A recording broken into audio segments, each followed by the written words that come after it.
I survived a bullet to the chest in a Windsor warehouse, a knife fight in a Montreal alley, and 8 years living under a name that wasn't mine. I'd infiltrated drug cartels from Vancouver to Halifax, always one wrong word away from a shallow grave. But nothing, absolutely nothing could have prepared me for what I found when I finally came home to British Columbia. The call came on a Tuesday in March. My handler's voice was tight. "Mackenzie, it's time. Operations wrapped. You're clear to surface." 8 years. 8 years since I'd been Robert Mackenzie. 8 years since I'd seen my father's face, heard my real name spoken aloud, slept in a bed without a weapon under the pillow. The Royal Canadian Mounted Police doesn't do short-term undercover work when you're tracking organized crime across the country. You go deep, you stay deep, and you pray the people you love understand why you disappeared. I'd left home when I was 54. Dad was 76 then, sharp as ever despite his age, a Korean War veteran who'd spent 30 years as a millwright before retiring. Tough old Scot who could still outwork men half his age. Before I went under, I'd done right by him. Used my savings and a good chunk of my inheritance from Mum to buy him a beautiful property in Kelowna, $3.2 million for 3 acres of lakefront paradise in the Okanagan Valley. Stone and timber house, private dock, mountains rising up behind it like something out of a postcard. "You've done too much, Bobby," he'd said when I gave him the keys. His eyes were wet. "You raised me right, Dad. You and Mum. This is just paying it forward." I'd set up automatic transfers too. $1,500 a month into his account. Enough to cover property taxes, utilities, groceries, everything. My younger brother David lived in Kelowna with his wife Stephanie. They'd promised to look after Dad while I was away, check in on him, make sure he was all right. I should have known better. The flight from Toronto to Kelowna took 4.5 hours. I'd shaved the beard I'd worn for 8 years, cut my hair short, bought clothes that actually fit. The man in the airport bathroom mirror looked like a stranger. Gray at the temples now, lines around the eyes. 62 years old and feeling every single one of them. I'd called ahead from a burner phone.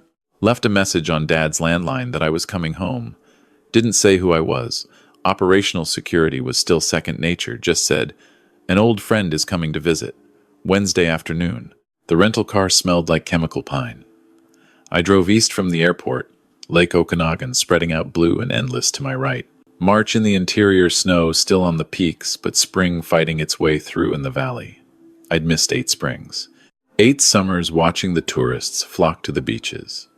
8 autumns when the vineyards turned gold. I pulled up to the property just after 2 in the afternoon, and my first thought was that I had the wrong address. The gate was open. That was wrong already. The gate was supposed to be closed. Dad was careful about security. The stone pillars on either side looked the same, but there was a sign now. A wooden sign with cheerful painted letters. Lakeshore Paradise Retreat. Premium Vacation Rental. My hands tightened on the steering wheel. I drove through, following the winding driveway through the pine trees. The house came into view, and something in my chest went cold. There were cars in the driveway. Expensive cars. A Tesla, a BMW SUV, a Mercedes. None of them were Dad's old Ford pickup. I parked at the edge of the drive and walked toward the house. Music was playing somewhere, voices laughing. Through the big windows I could see people inside. Young people, 20-somethings in expensive athleisure, holding wine glasses. What in the hell? I was halfway to the front door when I saw him. An old man, thin, stooped, wearing a stained canvas jacket and work pants. He was raking leaves near the stone pathway, his movements slow and careful. White hair, weathered face. My father. I stopped walking. Actually felt my legs go numb. Dad was bent over the rake, breathing hard. He looked small. That was the word that hit me first. Small. Dad had never been small. Even in his 70s, he'd been solid, strong. This man looked like he'd aged 20 years. His jacket hung loose on him. His hands on the rake were skeletal. I walked closer. My boots crunched on gravel and he looked up.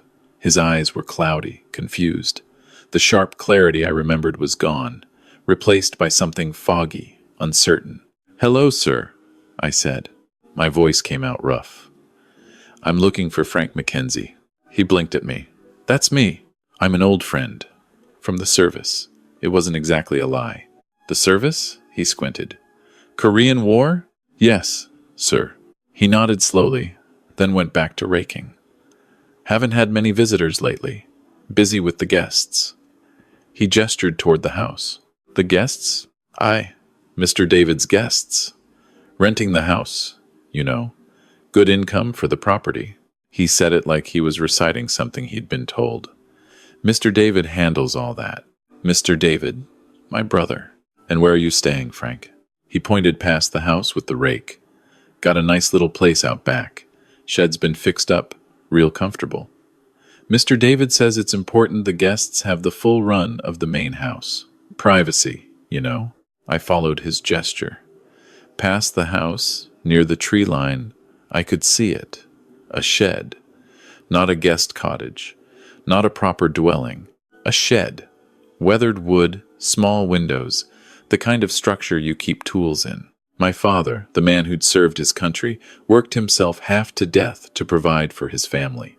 The man I'd bought a $3 million house for was living in a shed. I stood there with the afternoon sun on my face, and the sound of laughter drifting from the house, and I wanted to put my fist through something. When did you last see David? I asked. Dad's face scrunched up, thinking, oh, he comes by. Maybe last week? He's very busy, you know. Important business. His wife, too, Mrs. Stephanie. Very busy people. Do you have children of your own, Frank? The fog in his eyes cleared just a little. 2 boys. David, he lives here in Kelowna. Good boy. Looks after everything now. A pause. Had another son, Robert, Bobby. But he's gone. Gone? Died. 8 years ago. Line of duty. He was police, you know, RCMP. Very proud. Dad's voice cracked. I miss my Bobby. I couldn't breathe. Actually couldn't pull air into my lungs. David had told him I was dead. I managed to nod. I'm sorry for your loss. Thank you. He went back to raking. I walked away before I did something I'd regret. Got back in the rental car. Sat there gripping the steering wheel so hard my knuckles went white. In the house, through the windows, I could see the guests laughing, drinking wine, enjoying their premium vacation rental. My phone was in my hand before I'd consciously decided to make the call. The number still worked. David answered on the 3rd ring. Yeah? It's Robert. Silence. Then, Jesus Christ. Bobby? I'm home. More silence. I could hear him breathing. You're... How? When? Today. I'm in Kelowna. Shit. Okay. He sounded rattled. Good. You should have called ahead, man. I could have. I did call. Left a message on Dad's line. Oh, right. Dad doesn't really? He doesn't check messages anymore. He's not great, Bobby. I noticed. Look, we should meet up, talk. There's a lot to explain. The house is a rental property now? A pause. It's complicated. Try me. Not over the phone. Meet me tomorrow. There's a coffee shop in downtown Kelowna, Bean Scene, on Bernard Avenue. 10 in the morning? Fine. Bobby, it's good you're back, man. Really good. We have a lot to catch up on. I hung up. That night I checked into a hotel in downtown Kelowna. Sat on the bed with my laptop and started digging. 8 years doing undercover work teaches you how to find information people don't want found. The property records showed the house was still in Dad's name. That was something. But there were liens against it. A line of credit for $400,000, taken out 2 years ago. Signature, Frank Mackenzie. But I'd bet everything I owned that Dad hadn't signed that himself. I found the Airbnb listing next. Lakeshore Paradise Retreat. Luxury 4. BR Lakefront Estate. $800 a night. Booked solid through the summer. Reviews going back 18 months. Quick math. At 70% occupancy, that was roughly $200,000 a year in rental income. Going into whose pocket? I checked Dad's bank account next. The online access I'd set up 8 years ago still worked. The automatic $1,500 monthly deposits were still going through. Good. But the withdrawals, every month, like clockwork, $1,500 out, transferred to an account I didn't recognize. So the money I sent for Dad was being redirected immediately. There were other withdrawals too, grocery purchases, but they were tiny. $40 here, $60 there, not enough to properly feed a man. The veteran's pension Dad received $2,200 a month was also being transferred out, same unknown account. I pulled up the property tax records. Overdue, $18,000 in arrears. So David was pulling in $200K a year from rentals, taking Dad's pension, taking my monthly deposits, had taken out a $400,000 loan against the house, and wasn't even paying the property taxes. I sat there in the dark hotel room, and I felt something cold settle into my bones. The same coldness I'd felt going into a drug dealer's compound knowing I might not come out. But this was different. This was family. I didn't sleep that night. I planned instead. The next morning I showed up at Bean Scene 15 minutes early, watched through the window as David arrived. He looked good. Too good. Expensive jacket, designer jeans, new watch that probably cost more than Dad's monthly pension. He spotted me through the window and waved. All smiles. I went inside. "Bobby!" He went in for a hug. I let him, but I didn't return it.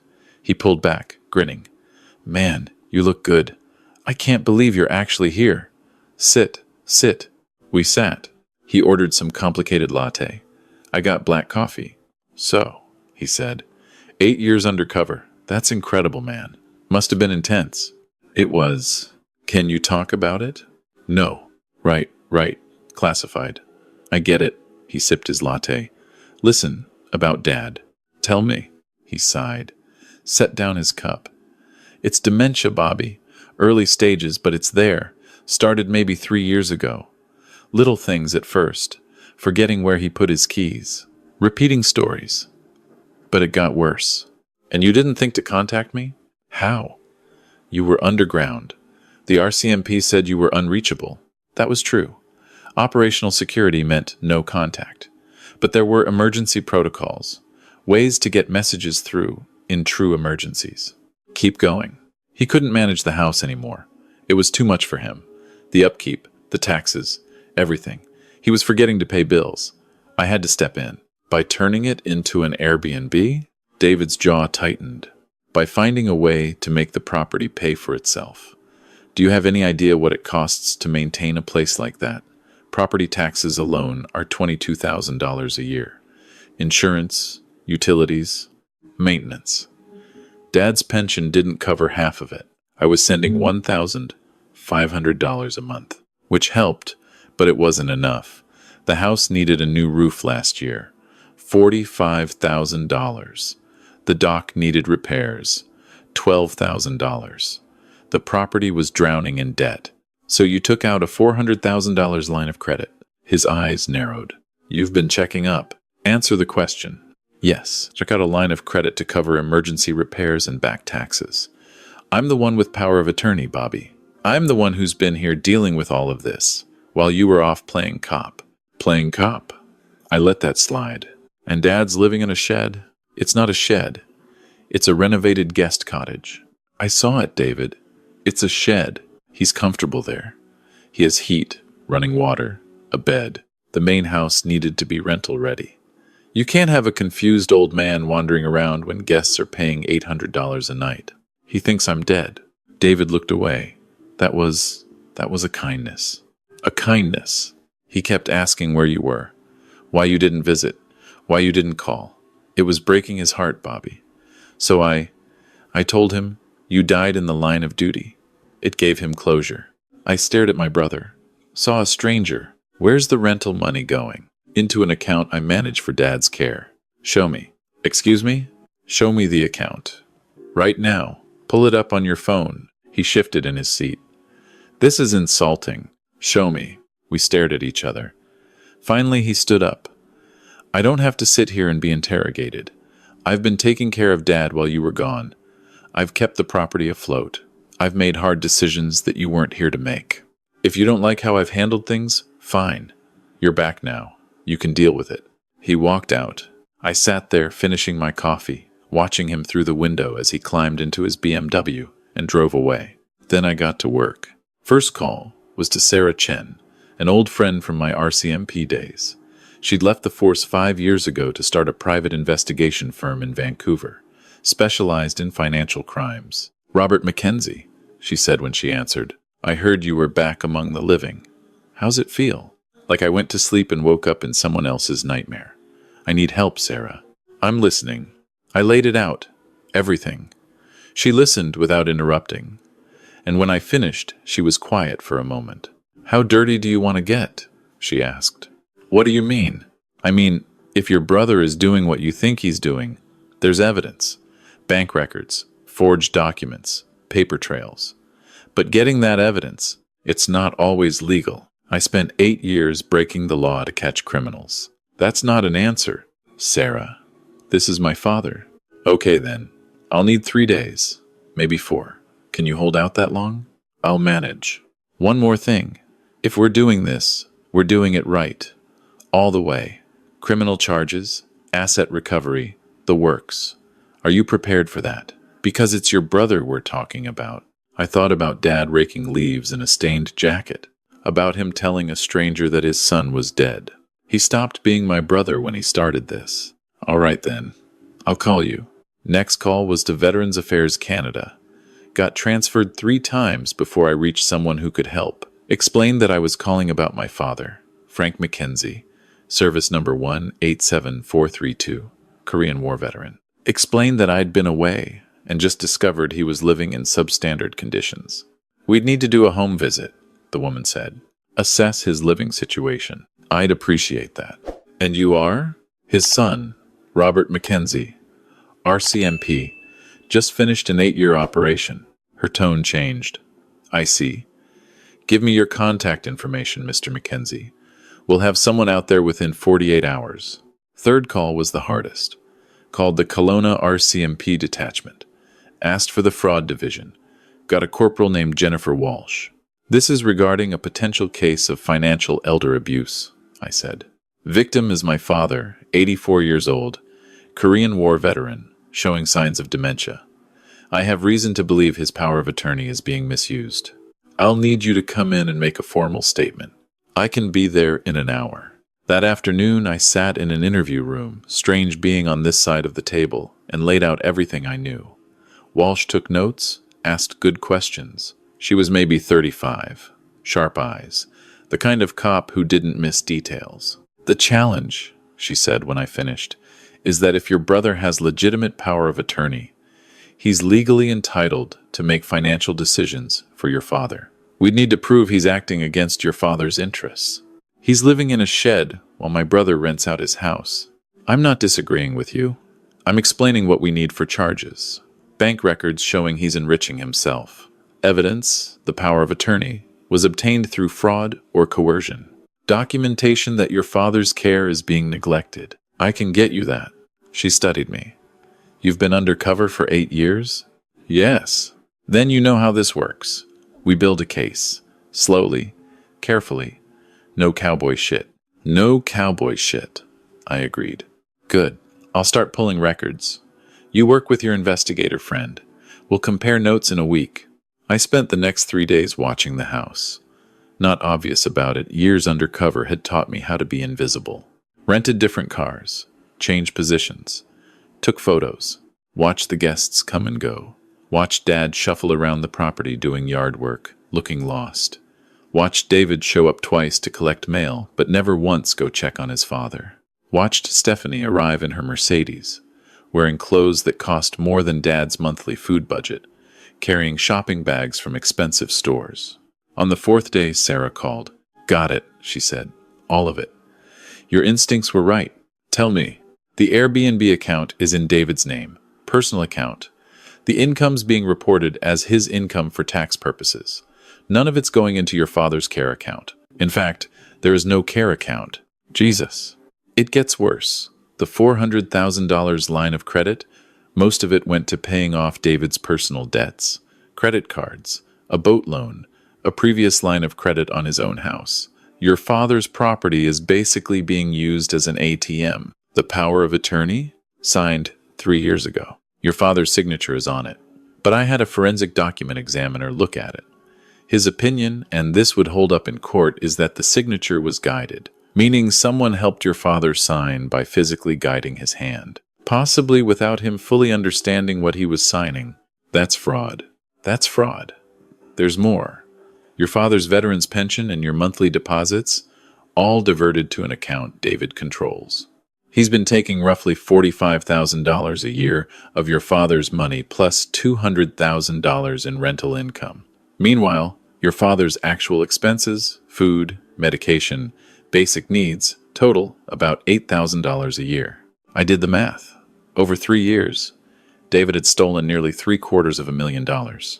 I'm sending you everything, Sarah said. Encrypted email. Share it with your RCMP contact. This is enough for fraud charges, exploitation of a vulnerable person, possibly theft over $5,000. We're looking at serious prison time. Thank you, Sarah. One more thing. I checked property records. David started the process to sell the house. Listing goes active next month. Price, $3.8 million. The coldness in my chest turned to ice. He was going to sell Dad's house out from under him. That night I went back to the property. Late, after midnight, the guests were asleep, lights out in the main house.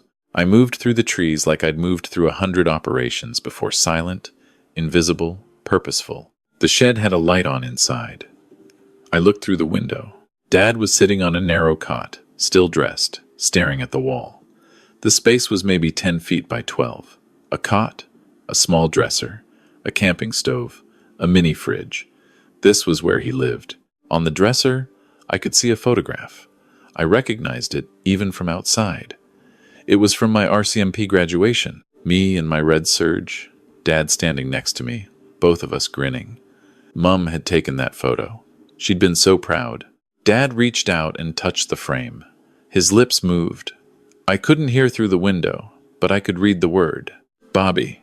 I turned away and walked back through the trees, got in the car, drove back to the hotel. I didn't sleep. I sat at the desk and I wrote everything, a detailed timeline, every transaction, every piece of evidence, everything Sarah had found, everything I'd observed, everything the Veterans Affairs Inspector would find when they showed up tomorrow. At 8 a.m., I sent it all to Corporal Walsh. At 9 a.m., she called me back. This is solid work, she said. I'm bringing this to my staff sergeant. Based on what you've got here, we can get warrants. How long? 48 hours for the paperwork. Then we move. At 10 a.m., the Veterans Affairs Inspector called. She'd just finished her home visit. Mr. Mackenzie, she said, and her voice was tight with anger. Your father is living in conditions that are completely unacceptable for a veteran of his age and status. I'm filing an immediate report. We'll be looking into who's responsible for this. I can tell you exactly who's responsible. I'd like to hear it.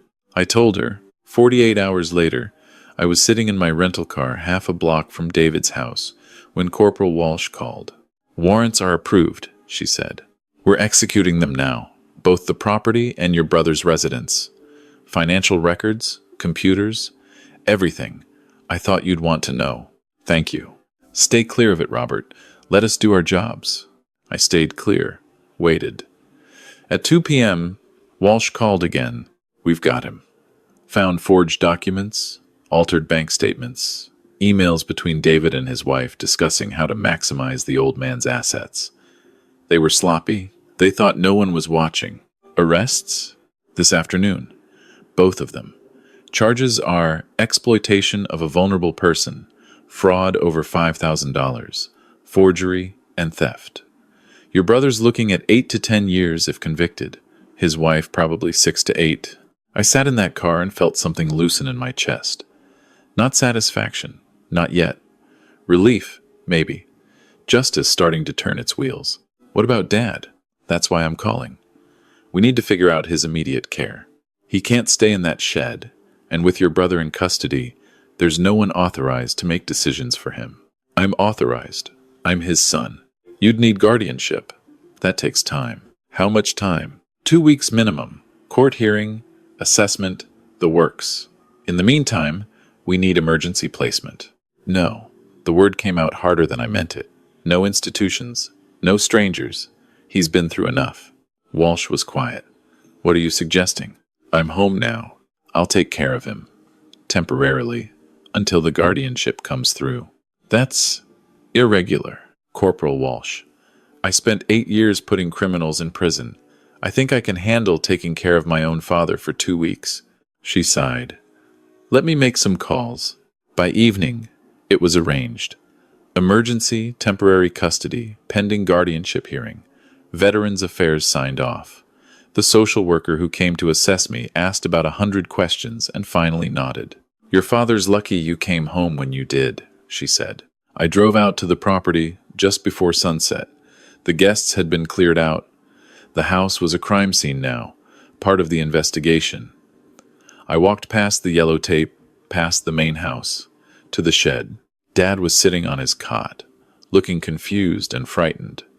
There'd been police here all day, people coming and going, asking questions he couldn't answer. I knocked on the doorframe. He looked up. Hello, Frank, I said gently. I'm here to take you somewhere safe. I don't understand what's happening, he said. His voice shook. Mr. David was arrested. They say he stole from me. That's right. But he's my son. David wouldn't. I knelt down in front of him, looked into those cloudy eyes. Dad, I said. It's me. It's Bobby. He stared at me. Bobby's dead. No, I'm right here. I was away working, deep undercover. I couldn't contact you. But I'm home now.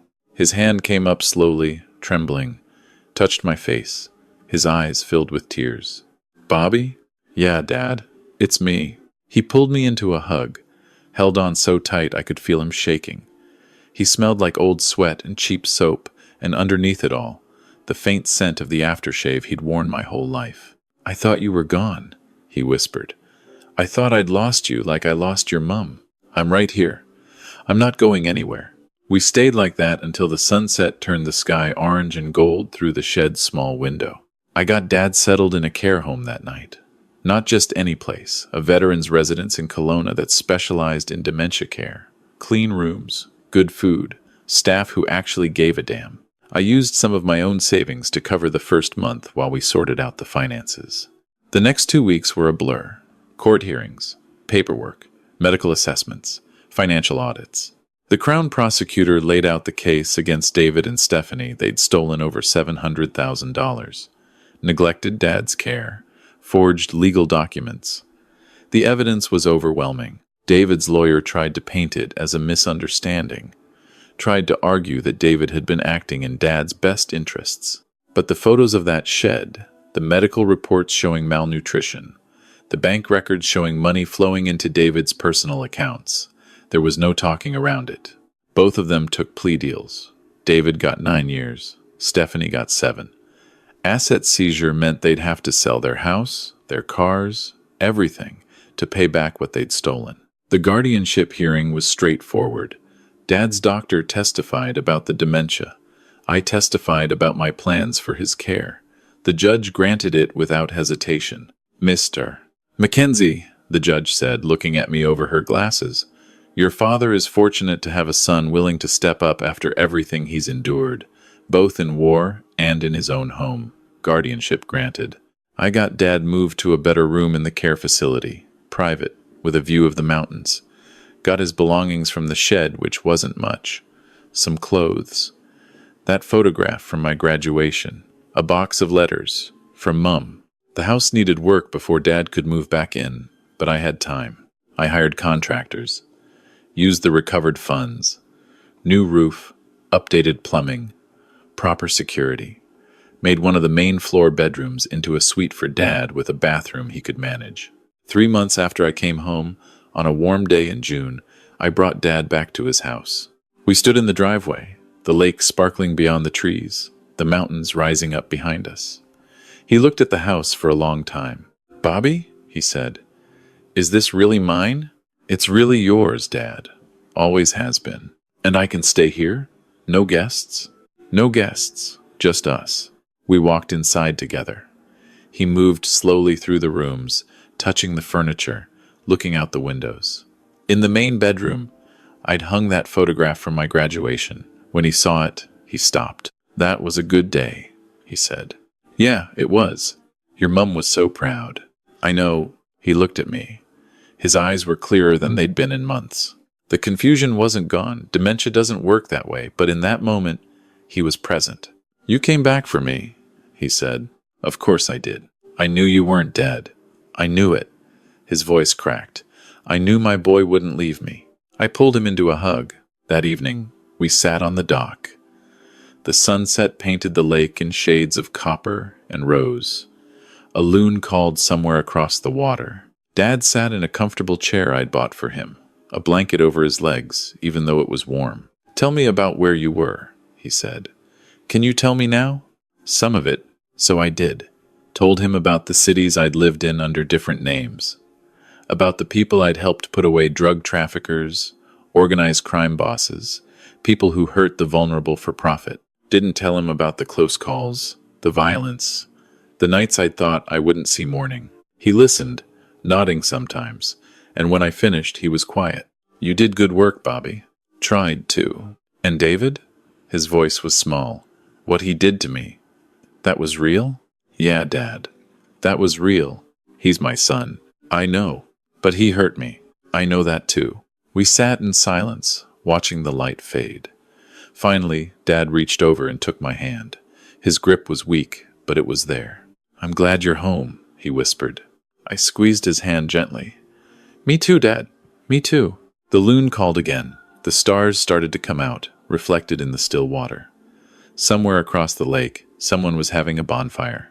The smell of wood smoke drifted over on the evening breeze. I'd survived 8 years in the shadows, 8 years being someone else. I'd come home expecting to find my father comfortable and cared for. Instead, I'd found him broken, betrayed by his own blood. But we were here now, together. And that shed was gone, torn down last week. In its place, I was going to plant a garden. Dad had always liked gardens, tomatoes and beans, and flowers Mum used to grow. Tomorrow we'd start going through her letters, the ones David had never bothered to preserve. Tomorrow I'd take Dad to the doctor for his checkup. Tomorrow we'd start building a routine, a life, making up for the time that had been stolen. But tonight, we sat together watching the stars come out over the lake, two old men who'd seen too much and survived anyway. The water lapped softly against the dock. Dad's breathing grew slow and even. I thought he'd fallen asleep, but then he spoke. Bobby? Yeah, Dad? Thank you for finding me. I had to swallow hard before I could answer. Always, Dad. I'll always find you. He squeezed my hand once more, and we sat there in the gathering dark. Finally home.